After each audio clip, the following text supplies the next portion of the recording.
slide through. Catching all this smoke like I roll too. Cause you know that they be hating too. But we just keep on building up, we bulletproof, yeah.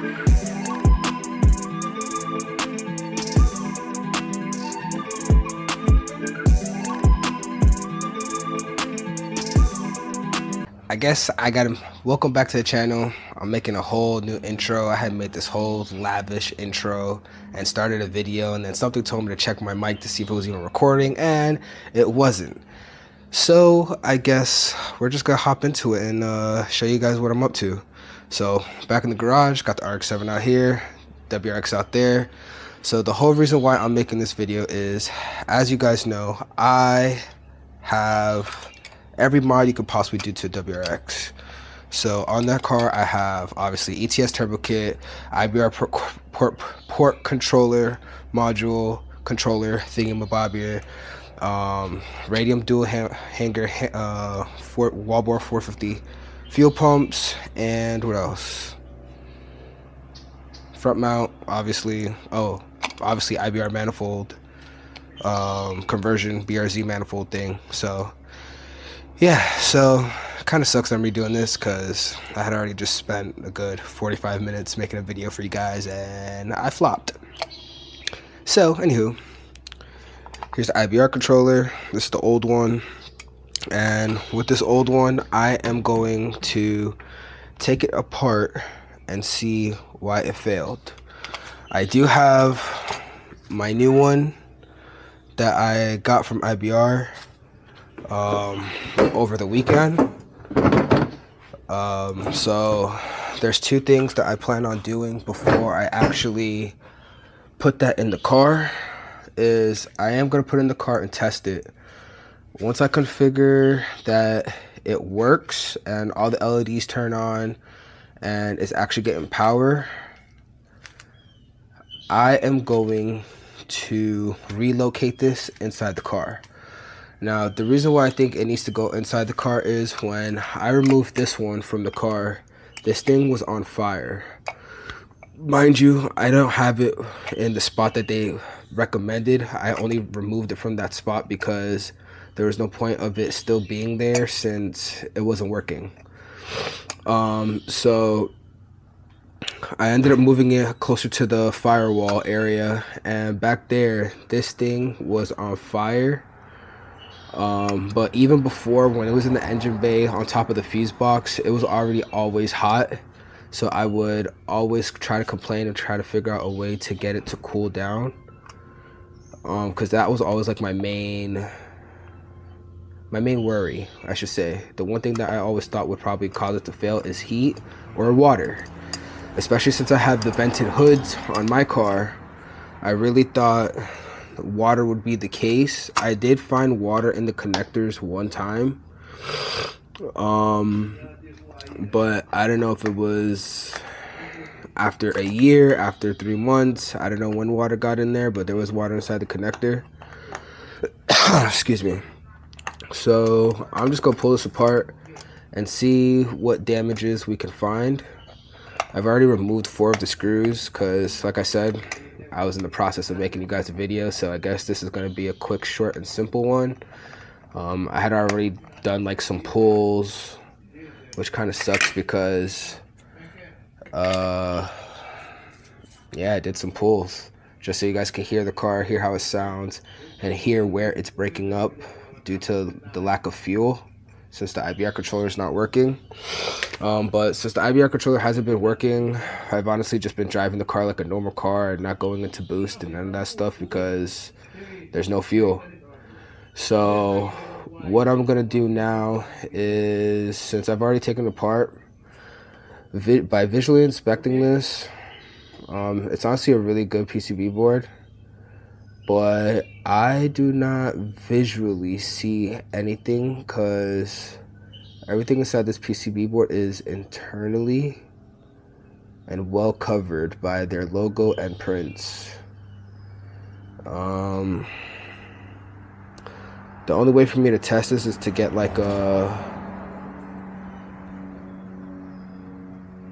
I don't know, maybe it did blow up because there's some spots on here that look a little weird. Anyhow, but that's the PCB board. Hopefully IBR don't sue me for showing this. Please, I ain't got no money. Y'all could just have the Subaru at that point if you're gonna sue me. But I don't see any burnt connectors or like a broken piece.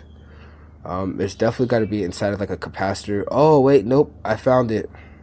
I found the broken piece. Oh no, that's not a broken piece. That's just how it is. That's how it's designed.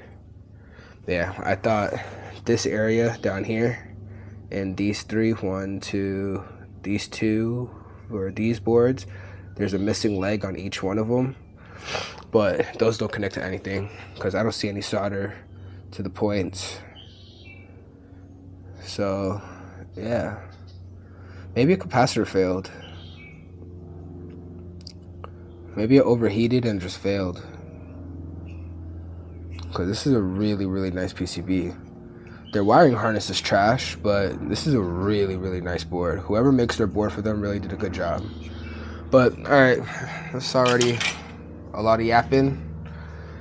And we got the new one. Woo woo! So, we are going to go test the new one, see if it turns on, see if it works. And if it works, we're in the clear. If it don't work, fudge. Fudge. You feel me? Because this will kind of suck. This has been like my... Like, I know you don't need this to make 500 horsepower. But the whole reason why I want to add port injection is because it helps with the valves. It helps cleaning the valves. Like, if you think about direct injection, you have to walnut blast these cars. If you don't walnut blast these cars every 40,000 miles, you're going to have significant carbon buildup. And that's a lot of things people don't talk about. I mean, you do sometimes see people say, oh, you should need to go get walnut blasted. But this will help it a lot, especially since we run ethanol. And it would allow me to run full ethanol. Even though I could already run full ethanol since I have the Nordstrom high pressure pump. But for the new block, I really want this because it just gives me like the extra safety of having fuel. Yeah, there's no safety, but I have another plan that I'm thinking about doing, and it's made by a company called Motive, and the product name is called like Motive Reflex Pro or something like that. So they have a system that's a sequential firing instead of batch firing like this is. I'm hoping to figure out a way to get that to be used in the Subaru platform. I already spoke to my tuner about it, and he's actually on board.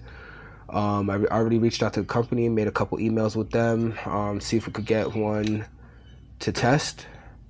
And if I could test it out on a stock motor before I put it on a built motor and actually get it to work properly and make an engine harness and all that extra stuff and make it plug and play so you guys could get it, that'd be dope. And that'd be dope for me, because the Motive is gangster and they've had great success on the B58 and A90 platform. So now I'm gonna go test this. Hopefully it works. Hopefully the audio recorded, because the audio recorded, y'all just not gonna get a video. I'm gonna just do a voiceover, time lapse it, and plug it into the car, and bada bing bada boom. Feel me? Feel me. Yeah, if I look down, I'm freaking sick. My daughter got me sick. All right, let's go check it out.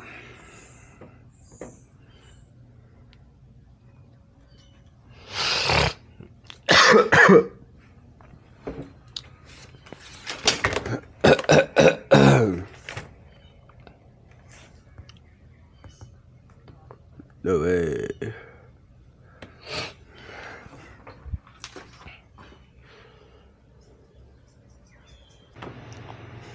All right, so we're back. Got the new one. Let's go plug this thing in. See if it works. Woo woo.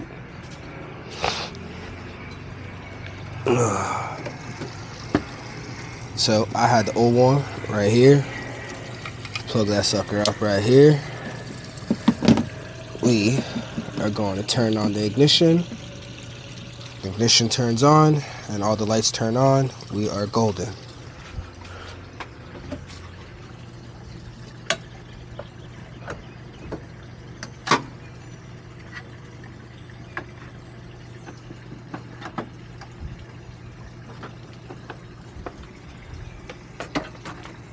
Yeah, screw it. I'm just gonna hold y'all. I'll turn this shit on.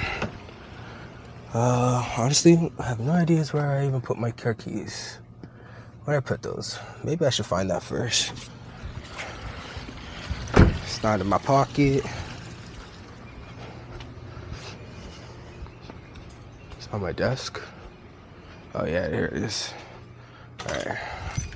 Got it here.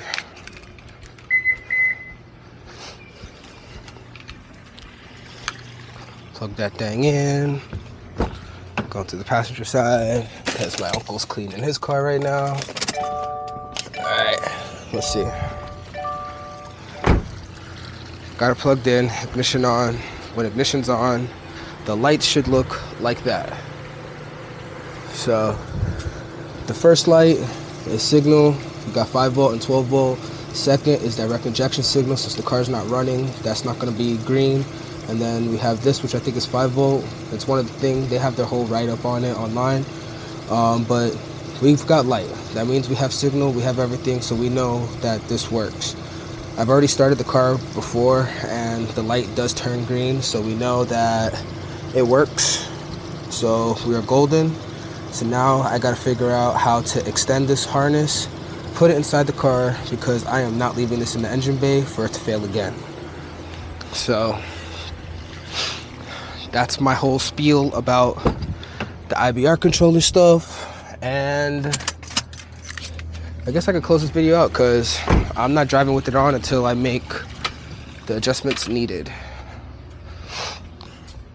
So I guess I'll see y'all later after I make the new harness, because once I make the new harness, I'll actually probably do it with you guys. So if you guys want to decide to move your IBR controller inside the car, y'all can. But for now, like, comment, see what y'all want to see. And then in a week or two from now, I'll be off from school, and I am going to be driving this thing a lot more. I need to finally finish the tune. I figured out how to get my AFR correction to actually function. The way how my tuner had it set up before was if I went above 6,500 RPM is the only time when AFR correction would work, which to me is kind of stupid, but he's the professional, I'm the noob. I just need to have the fuel tables perfect while driving, so I can drive it the 45 minutes to the dyno, because I'm not trailering it. 45 minutes to the dyno, get it retuned. I'm honestly gonna lower the boost. Instead of running it at 34, almost 40 pounds of boost, I want to bring it down to about 28 pounds of boost, which will give me about like the 590, lower 600 range, instead of keeping it at like 675, almost 700. Like, the car was fun, but the car is honestly undrivable. The thing would spin in first, second, third, fourth, and it's not fun. Like, spinning ain't winning, spinning ain't having fun. And then plus, if I could lower the boost and get to learn the car more, I can actually start adjusting things that need to be adjusted. Like, when the car was at 450, I didn't feel anything weird. But now that it's at the 700 horsepower, there are some weird things that happen in the car when though that power level hits. So we're going to start adjusting the RX-7 soon, and then probably sometime during the summer I'm going to actually put in the built motor, and I honestly can't wait for that, because once I put the built motor, that car will for real be at like the 500 horsepower, 450, 500 range. And once I can figure out how to get the motive running with this thing, it'll be lit. But anywho, thanks for watching. Again, like, comment, subscribe, talk smack in the comments. I don't care what y'all like to do. Say I suck. I don't care. Have a good one. Peace. Alright. I thought I was going to end the video there. I'm not. I had to test it. You know what I mean? There's no way you could get something new and not test it. So I have to go to work, so I'm gonna drive to work, and I'll probably do a couple pulls to see how my fuel tables look. And so far, it looks a lot better. The car sounds way better. Ooh, I cannot see if a car is coming.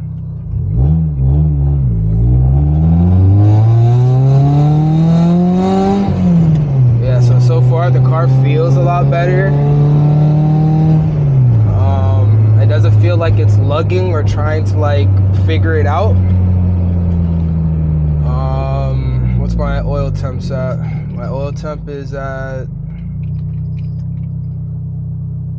160. The car's still kind of warm. So let's see if it breaks up or blows up. One of the two would be hilarious.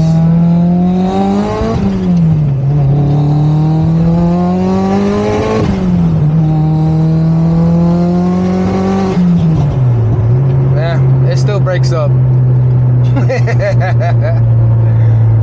It still breaks up. So cylinder 4 is definitely. So I think I